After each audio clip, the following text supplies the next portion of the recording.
Hello and welcome to the Info Diet Podcast, Episode 1.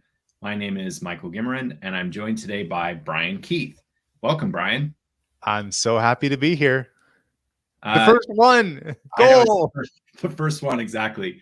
The idea loosely for these podcast interviews is to discuss the information environment, to have a bunch of guests, Brian being the first one, come on and talk a little bit about their experience using the internet to sense make, to understand, and to just exist in the world. So I guess I'll just jump right into it, Brian. And actually, for those who are unfamiliar with you, just tell me very briefly about what it is that you do online and sort of what Yeah. your following looks like. Yeah. I'm a business coach to six-figure business owners with an expertise in software and copywriting, which means that people come to me when often they maybe have a VA or two and they want to grow their companies to get to the next level. So I help owners, founders understand what to ignore, what to pay attention to, and how to change what questions they're asking themselves and how to interact with their teams better because there's so much noise and distraction that exists for them. Okay, so if I had to summarize, basically you help narrow the focus for entrepreneurs so that they can get the most leverage out of whatever they're doing. Yeah, founders are always doing too many things at one time. And so when I tell them, okay, you're doing these 10 things, stop doing those 10 things, just do 2 of them, and here's how to do them better. That's like a one sentence. And if you do that properly and you do it repeatedly, then you grow into a much bigger company. Great. Yeah, that's very similar to what we talk about, or was what I talk about in helping people construct information diets, which actually gets us right into the first question, which is, Brian, what's an area or topic that you feel like you have a really great information diet or environment on, and what are some of the outcomes that you get from that area and why? Marriage. Okay, tell me about it. Because I've been divorced. Because I have this double thing here. Because I've had the experience of a failed marriage, and that's alongside having a lot of happily married people around me, most of my family, most of my friends, and the combination of, but I also have been divorced around my friends and family. So the combination of a big long list of don't do this, including my personal experience, with a long list of here's what to do. And of course, all this information is polluted because my memories of with my ex-wife, how something worked in there, my memory is not accurate, right? It's somewhat accurate. And the story I hear from my parents, let's say, been married forever, their stories are both not accurate because they're what they choose to share about their memories that are also not accurate. So everything's polluted, but it's not that polluted. And it helps me orient on what should I do and what shouldn't I do. Does that make sense? Yeah, I think a little bit. Can you give me an example of sort of new information coming in and how you're filtering your experience of a bad marriage or Yeah. an unsuccessful one through that to make it better? Yeah. I'm thinking it's a great question. So one of the things I was talking about this with my wife yesterday. I don't. Almost never in a room alone with a woman, not my wife, or in my family. Almost never. So And the Mike Pence rule. I was talking with my wife about it yesterday, and she said, "Yeah, it's curious because I didn't ask you to do that." And I said, "I know, but if you perceive that adultery actually exists, that it's not a made up issue, right? And if you perceive that your marriage is worth defending, and it's really, really worth defending, it's really important to defend it, then you might conclude that just like with other things that you really highly value, you should build a moat around the thing you highly value, and you should adopt behaviors to strengthen those walls, even if you don't perceive an enemy right over the gate." And this is an attitude of how can I hold this marriage sacred that I didn't have that first time around forever ago? Because I had all these, I don't know, let's call them naive feelings about, well, we're in love, it's going to be great. It's just going to work. I had this attitude like it's just going to work. And not quite as naive as that sounds. More like, of course we have to do work to just make it work, but it's just going to work. Like we are blessed, everything's going to be fine.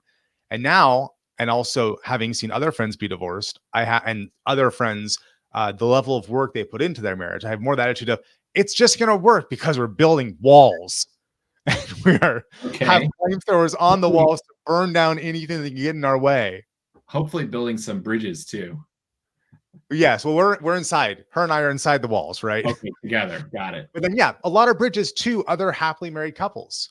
Great. So That your experience of not having any structure in your previous relationship vis-a-vis the way that you acted has given you this ability to define structure here. And is there a way that that manifests when you get marriage advice or you see people going down the wrong path from a info environment standpoint?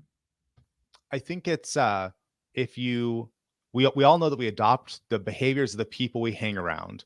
So Yeah. to some extent, if you want to be married, you should hang out around married people. And if you want to be happily married, you should hang out around happily married people. So I found that the vast majority of my friends are happily married guys. And if you ask me the same question, uh, let's say right as I was married that first time around, and you said, well, okay, what percentage of your friends, the people you just hang around, are happily married guys versus single guys, unhappily married guys, or women? In terms of like how much time do you spend per week or per month, minutes of your day in person or on the phone or on Facebook or whatever? And you compared it to now, you would say, wow, these are two really different strategies because I spend not much time at all around other than happily married guys. I don't talk to them very much. I don't hang out with them in person very much. I just don't. That whole all those behavior patterns that lead to the result of being either unhappily married or single, I it's like I wall off my brain from that somewhat and vastly more than I did the time before. Yeah, see, now this is really quite interesting from an information management standpoint because what you've just illustrated and described is something that I think we can do in any topic, right? Where you have this sort of colloquial heuristic or rule.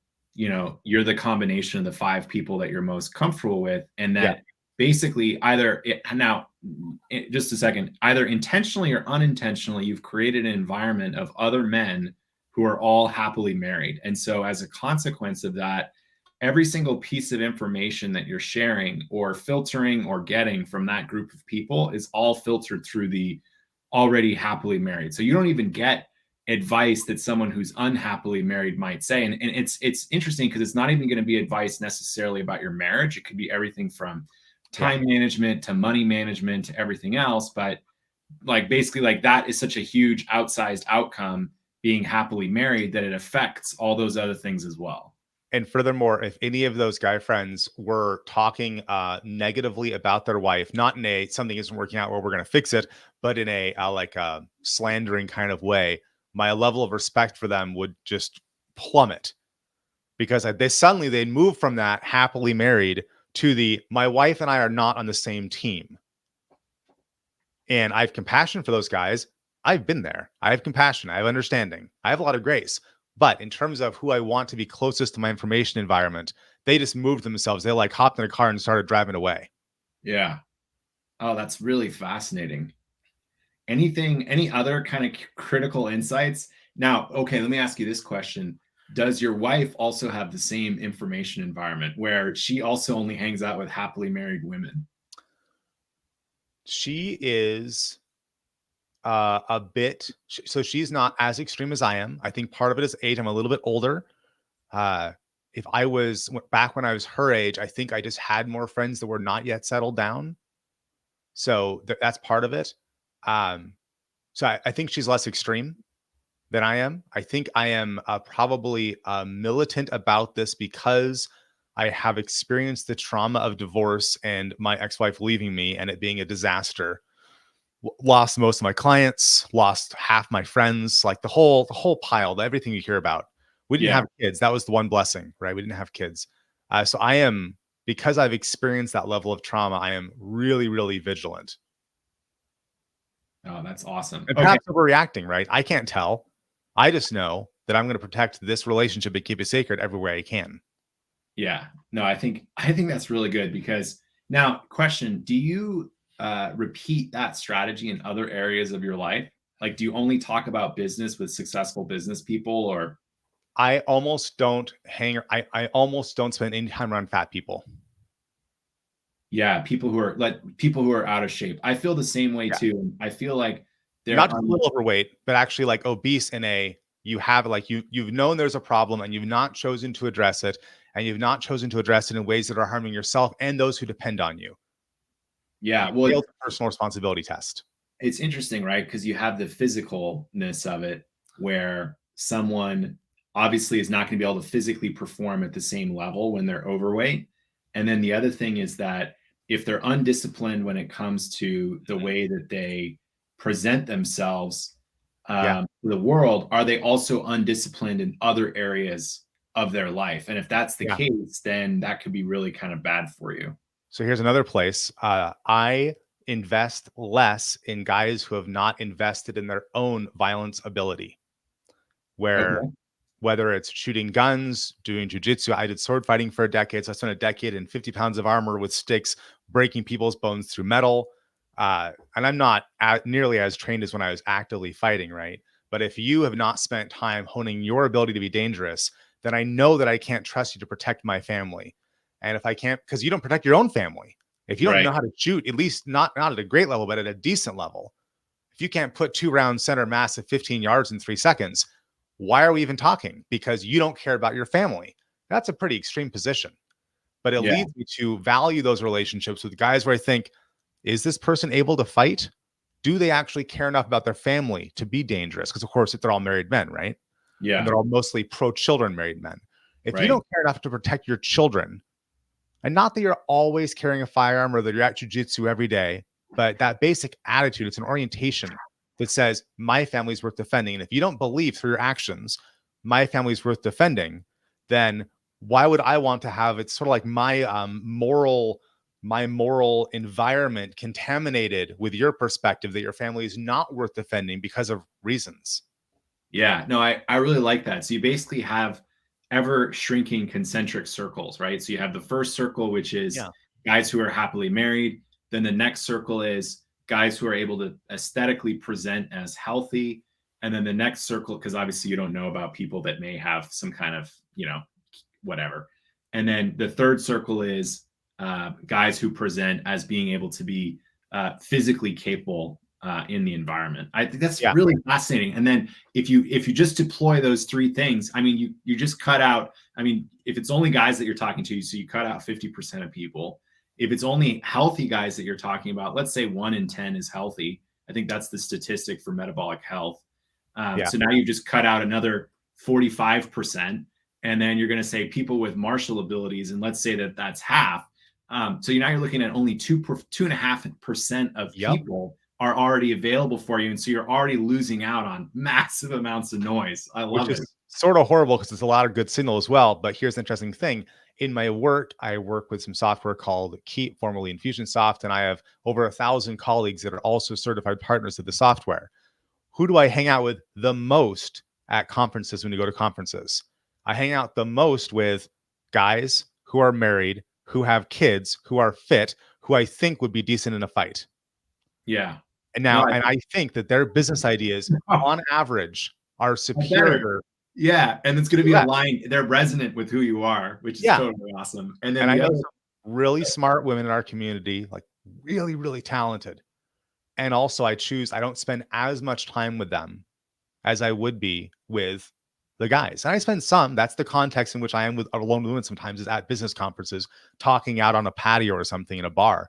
But yeah, mostly I'm going to be hanging out with, well, and it's an identity thing, right? The people who I perceive their information environments to be somewhat similar to mine.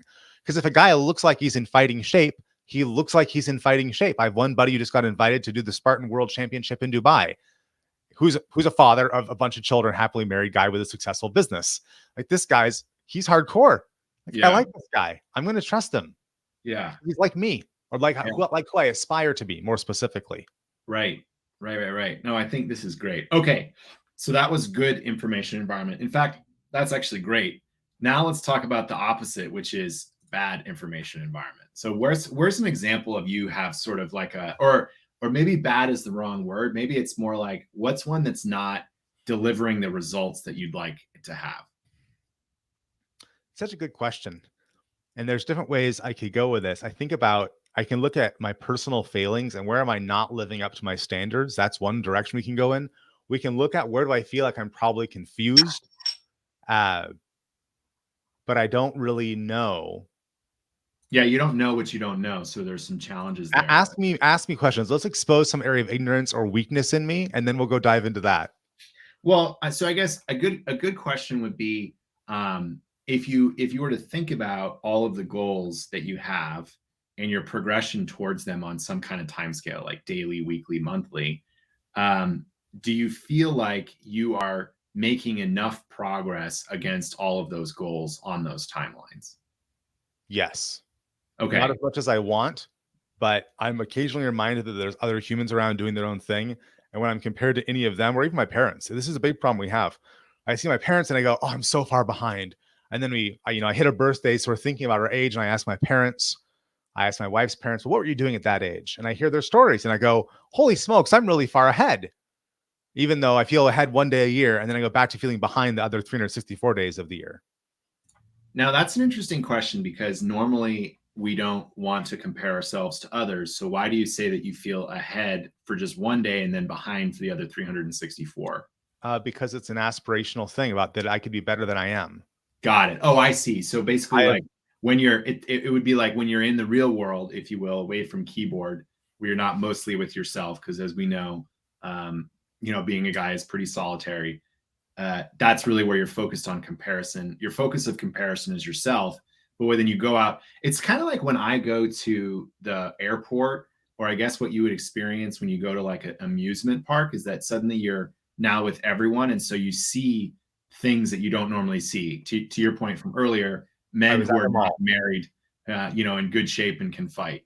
Yeah, I was at the mall. I was going to go watch a movie. Wife was having some kind of women's night, so I was out of the house.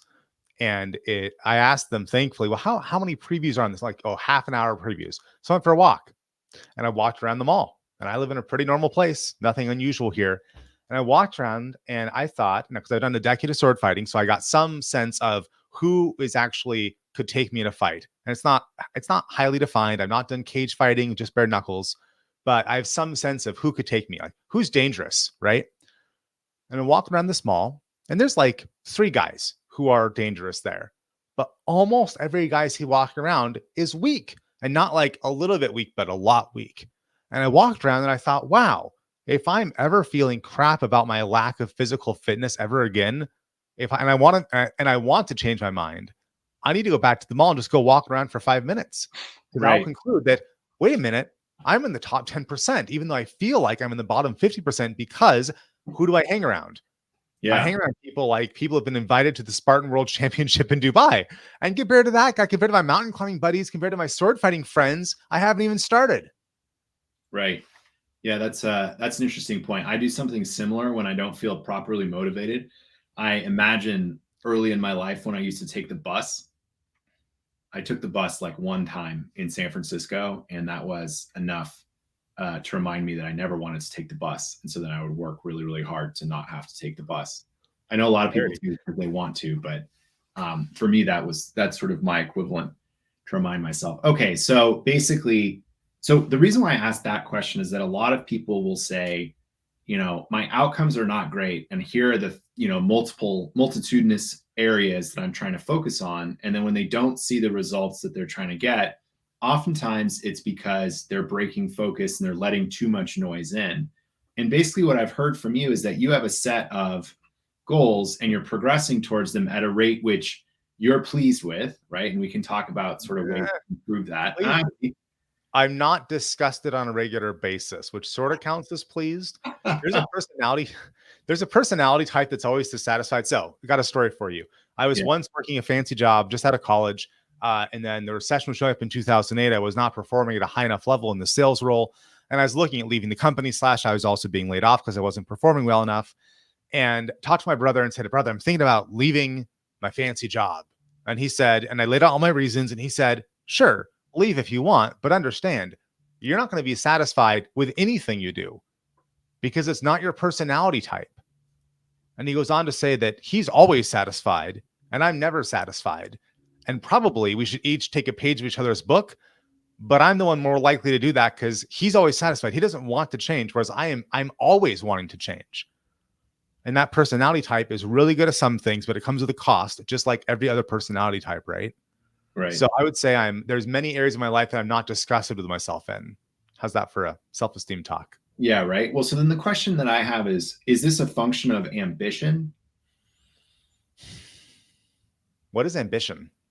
Well, so you're dissatisfied with the state, right? There's a state and then there's an ideal, right? And then Yep. there's a gap.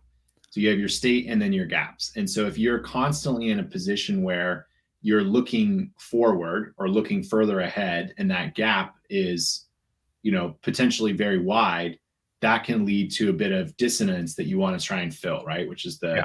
to spur you to be better. And so people with ambition, it said they have a very high sort of goal state that they're looking for. And so I'm curious, when you say that you're not disgusted with yourself in a bunch of areas, if that's really kind of a sort of like a hyper normal or like a, hyperbole, if you will, with that. Like you're not actually disgusted. It's just like, yeah, I want to Yeah. drive faster and harder. I believe two contradictory things at the same time. Okay. So welcome to being an adult. I used to think that was, crap. And then I read, what is it? Consistency is the hobgoblin of small minds. Yeah. Whoever said that? Mark Twain. So one thing is that I look at people around me. So I used to do mountain climbing somewhat seriously. I've scaled Mount Rainier twice, led a rope team up there once. And I've been in areas where people die on a regular basis. I've had folks in my climbing club be killed in the mountains. Some of the people who are in my class, when we're all taking the class together, so like 6 or 7 years ago, they started mountain climbing and they never stopped. And that's all they did. They either worked or were mountain climbing. That's all they did. I once had on my rope team, so under my care to keep her alive, a one-handed climber who at the time was new and is now a celebrated sponsored ice climber on the cover of magazines. She never stopped climbing, and that's all she does. Climbs, transfer climbings, goes to work. And I see her and I think, wow, compared to Kimber, I'm nothing. I haven't even done anything. And then I did the sword fighting thing, right? So I know guys who are sword fighting who continued sword fighting, whereas I eventually stopped. And that's all they did. They weren't busy mountain climbing. They weren't going to go for a hike. They were sword fighting. They were training to be better and the best. And some of them have trained. They fought worldwide. They're known worldwide. They're the equivalent of the Olympic class gold medal athletes of sword fighting. I know some of those people. And so I compare myself to them. And then in the business world, I have some friends there that, that are working on their 10th business, or, they sold off a few businesses. Now they're down to only 3. And their level of victory is just legendary. And so here's the contradictory things I believe. I both believe, wow, compared to mountain climbing, sword fighter business, I'm not doing nearly as well as I could. And I also believe that because I'm choosing to have more diversity in my life, I'm not going to achieve the same level of mastery of any of these areas, because I both have mountain climbing boots and also a sailboat. I write and I also podcast. People who devote themselves to anything, if they have the focus and the drive to do just one thing, like Arthur Kwan Lee, what does he do? He paints. What else does he do? He paints. Does he write? A little bit about painting and art, right? Single focus. So I admire the hell out of those people, even as I understand that I'm not exactly that. Here's maybe a third contradictory thing is when I talk to other people around me and I get feedback on what they perceive me as, I seem to be perceived as being successful, even as when I look at my performance, I say I get like D plus, right? Like not the worst you could do, quite, but certainly not C level, and a screaming far way away from being an A. Hey, Brian, you shouldn't beat yourself up too much about it, right? C-level people end up running the world. That's why they call it the C-suite. So you're not too far off. But I was almost perfect on my SATs, you see. Yeah. Perfect verbal, 800 out of 800, 740 on the math. Oh, Brian. Someone else got perfect math and 760 on the verbal. So I was 20 points away from being the highest scoring student at my school, my relatively large high school. So I have that educational training of like, I want to be good, man. And then I get to the real world and there's no 1,000 games you can be playing. There's no SAT in the real world. Okay, so if I could summarize in your own mind, the bad information environment that you have is really not so much bad because there are toxins in it or junk or that sort of thing. It's actually bad because it's fractured, right? And that diversity of desire that you have Yeah. causes you to split your time among a bunch of many different things. And as a result, you might be at the 95th percentile for something as opposed to the 99th percentile. And that difference Yeah. is the difference between flying private and flying economy. When it creates a dissonance where I can go on Facebook and I can see friends that are either out sailing on some kind of crazy adventure that I would tell you, oh, I want to do that, but not act on it. Or they'd be off climbing some mountain where I would say, oh, I want to do that, but not act on it. Or doing some sword fighting where I might say, oh, I wish I would have done that, but I didn't act on it enough because all these things require action and taking away energy from elsewhere. And so because I'm familiar with the pinnacle of experience in any of these areas, and I see the pictures, or I watch some movie like Free Solo, Alex Honnold and all that, I know a little bit about what he's talking about. Or you watch a movie about climbing Mount Everest, and I think, well, I know a little bit about that. Not a lot, but a little bit. And so because it's not a completely divorced thing. It's not like I'm not into skydiving. Won't be. If I watch a skydiving documentary, I would say that's interesting, and then I go back about my life. I would not feel like it was talking to me. Mm-hmm. But you show me mountain climbing documentary, I recognize most of the gear they're wearing. I understand most of the terms they're using, and I know I could have done that. And so there's this pull, right? There's the pull with sailing, the pull with Not sword fighting. necessarily had Alex Honnold's results, but could have dedicated your life to that particular Yeah, I could have been more than I endeavor. am. Okay, yeah. And that's true in everything I've tried. Yeah. Well, I think that's true for all of us, right? And at the end of the day, it's sort of what sort of moves you the most is what you end up doing. Yeah. As Ajax said on my podcast, he said, because we're talking about mountain climbing, he said, if you were going to be good, you would already be good. That's kind of how I feel about everything, but then you don't know if you're good for a lot of things because you never get to opportunity to try. That's why it's always really interesting to look at sports stars in the third world versus sports stars in the first world. In the first world, we have a bunch of sports and people try a lot of them. And so there's a lot of very exciting people who are good at hockey or lacrosse or football or whatever. And in the third world, you basically have running and soccer. Interesting. Yeah. Okay, cool. All right, Brian.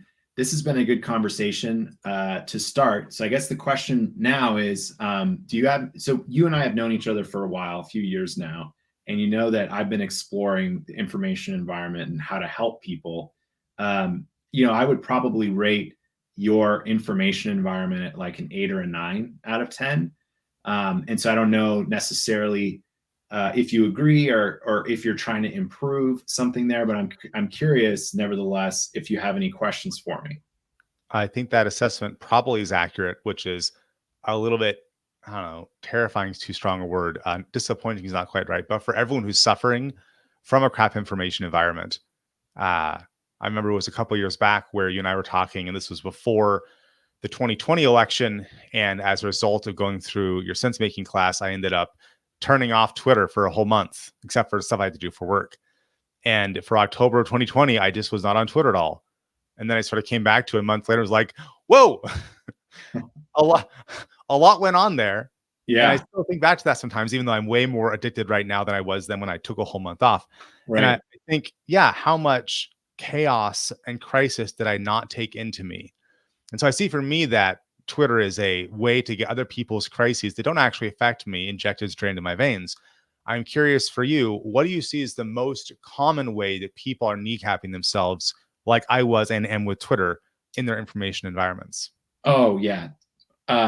By far for me there is a belief that was accurate 50 years ago that today is just devastating. And that belief is, in order for me to be knowledgeable about something, I need to consume information from all sides.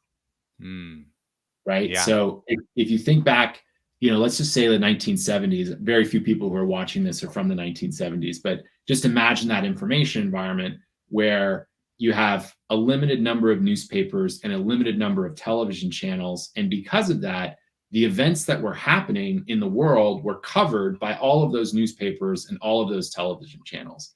And so if you wanted to be informed on a topic, then you could read newspapers from different political sides to get a sense of what those sides were saying about a particular topic, right? And the way that I've generalized this and what I talk about is that they're arguing about the best way to go from A to B, right? So take a topic like poverty or unequal economic outcomes, right? And so you'll have one group of people that are advocating for full government intervention, right? It's like some people are suffering, so the government is going to come and help those people, right? And then you might be like, okay, well, what are other groups saying? You say like another group is saying, well, the government should intervene, but instead of intervening in terms of putting their finger on the scale, the government should create opportunities for everyone to take advantage of that allow them to have this outcome, right? So not exactly antagonistic in position, but different. And by looking at all of these different ideas about the best way to go from A to B,